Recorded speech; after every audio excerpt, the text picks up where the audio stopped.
Hi, dear student. Today you have Miss B with you. Welcome to English Express. And today I'll be talking about something completely different because most of my viewers and students come to my inbox. They ask me about English language proficiency exams. As a result of that, I am taking these video lessons to create the awareness of the different English proficiency exams that are existing. But today, I'm going to start with IELTs versus TOEFL. Most people come to me, they want to know the differences, and some of them don't even know the values of these exams. So today, I'm going to begin a segment. I will start with listening.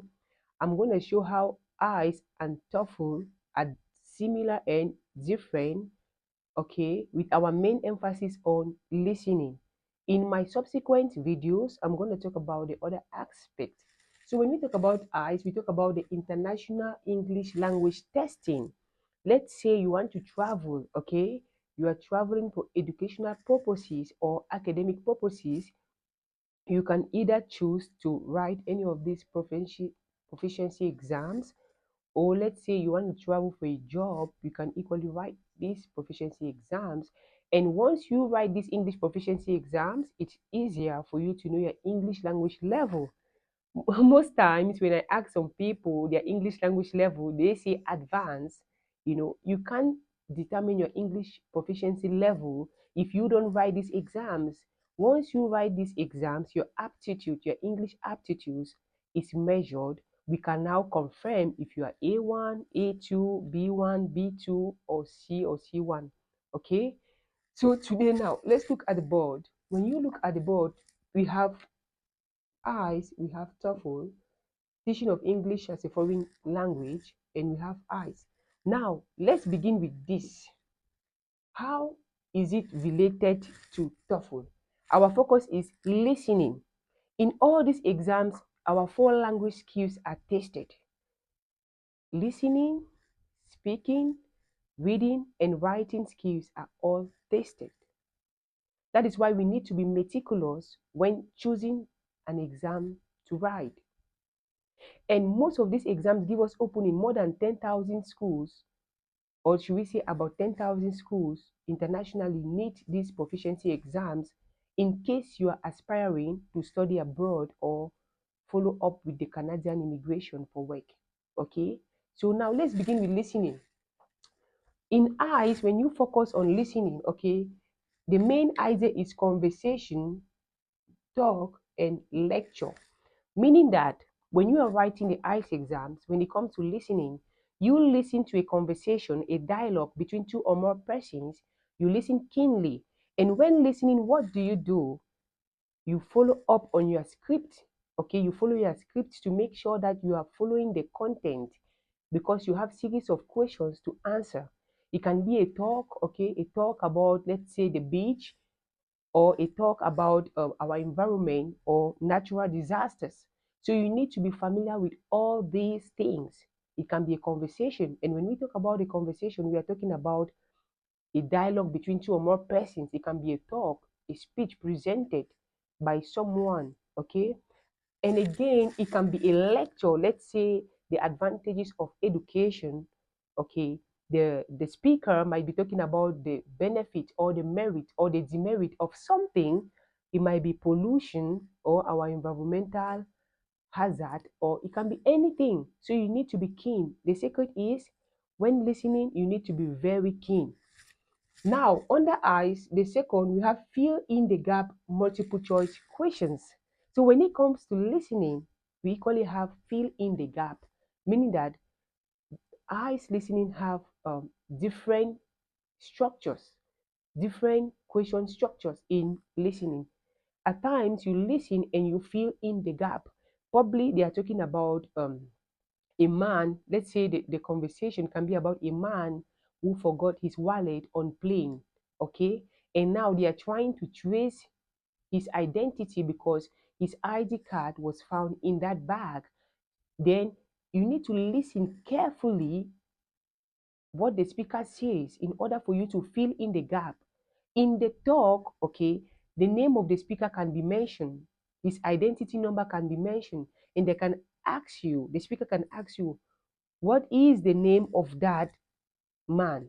You are seeing the question in your paper and you are listening to the speaker, so you are critically thinking and at the same time jotting down the answers because you listen just once, not twice. Okay. And now we equally have multiple choice questions. We have A, B, C, D. For example, they can say what were the items found in the man's bag. They can say A, his wallet, B, his cell phone, C, a pen. Probably in the course of listening, you had an item like the wallet and ID card. You take that. So listening is very important. And when I'm talking about listening, I'm talking about active listening, not passive listening, because you are listening to answer a particular question. And again, under eyes, we have you must understand the word. Most of the times, the lexicon used are so complicated. That is why I tell most of my students that it doesn't matter if you speak English or not, we need to keep reading because great leaders are great readers. You need to understand the choice of word used. Just imagine that the lecture is about natural disasters. They will be talking things about hazardous. They will be talking about volcanoes, earthquakes, earthquakes, tornadoes, and hurricanes. So you need to be familiar with so many words. You must have so many words in your repertoire. If you are not familiar with so many words, it becomes problematic for you. We need to make use of so many lexicon. You need to have so many words in your language box. If not, it becomes difficult for comprehension to take place. And as such, you're going to miss it out. And now we have spellings. In eyes, okay, in listening, your spelling is tested. There are places whereby you need to write what you hear, and that is how they're going to check your spellings and punctuation. Let's say you are listening to a text and they spoke about a man, okay, who was heading to the bus station at North Carolina, and you are asked, where was he heading to? You need to write North Carolina. Knowing that it is a city, you need to write it in capital letters and you need to spell it correctly. So spelling is of utmost importance. But most of the times people neglect that. We need to practice. Practice make perfect. Okay. And lastly, we have you must answer the questions why listening. So listening is two-way. Communication is a very important tool in our day-to-day life. We talk every day, okay? So while you are listening, you are writing. So it's a two-way stuff. It's not like you listen to the entire text and you start answering the questions. It is done simultaneously. As you are listening to the lecture or the talk or the conversations, you have chunk of questions in front of you which you have to answer. You make sure you answer those questions. Now let's move to TOEFL. In TOEFL, we have conversation and lecture. In listening, okay, when it comes to TOEFL, it's the same. We have a conversation, we have lecture. We have only multiple choice questions. You get the point? We have only multiple choice questions, meaning that your spelling skills will not be tested. You don't have fill in the gap. You just have multiple choice questions, meaning you need to practice listening. Once you listen, it is not repeated anymore. You have A, B, C. Okay, at times you might have Roman numerals for you to choose. Unlike in eyes whereby you have fill in the gap, you have multiple choice questions, you have spelling and more. So in TOEFL, you have just this, only multiple choice questions. And you must take notes. In TOEFL, you must take notes. In listening, since you have just multiple choice questions, you listen to the lecture, you take down important notes, okay, it's relevant for you. In eyes, you don't have to take notes because you have answers in front of you. Some of them you fill in the gap, some of them you need to put in the answers, focusing on your spellings, and others you equally have multiple choice questions. So let's try to note this. Most times students are like, Miss, I don't know which exams is easier, which one is more difficult. Please, I wish to know the exam structure Today, I'm just doing an introductory lesson. In my subsequent videos, I will explain detailedly. Again, you must listen, and after that, you answer questions. In TOEFL, stage 1, you listen to the entire passage. And remember, while you are listening, you are jotting down relevant materials. Materials which you think that may be useful to you, you jot it down.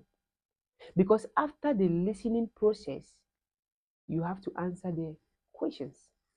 And lastly, you must take notes. Notes are very important. Knowing that you are listening before answering the questions, you take significant, or let's say, elements which are relevant to you, because you have a paper, a script in front of you to respond to. And one good thing about TOEFL is you have multiple choice questions. So we have seen the demarcation between IELTs and TOEFL. Okay, I clearly explained everything about IELTs. We have multiple choice questions. Our spelling level is tested. We need to be abreast with a lot of words in our repertoire. Okay, we equally need to practice listening to videos, to movies, to become perfect. And for some of you who have been emailing me to find out about these exams, now is the best time for you to decide. In my upcoming video, I will talk about writing. We are going to see how TOEFL and IELTS are related in terms of reading, in terms of writing, okay, and in terms of speaking. Today, our focus was on listening. Once I'm done with this introduction, I will start doing exercises related to this exam. Stay tuned. Encourage Miss B. Follow us on YouTube, English Express with Miss B. Follow us on TikTok, English Express with Miss B. Follow us on all our social media handles, Miss B, and subscribe and share. Thank you.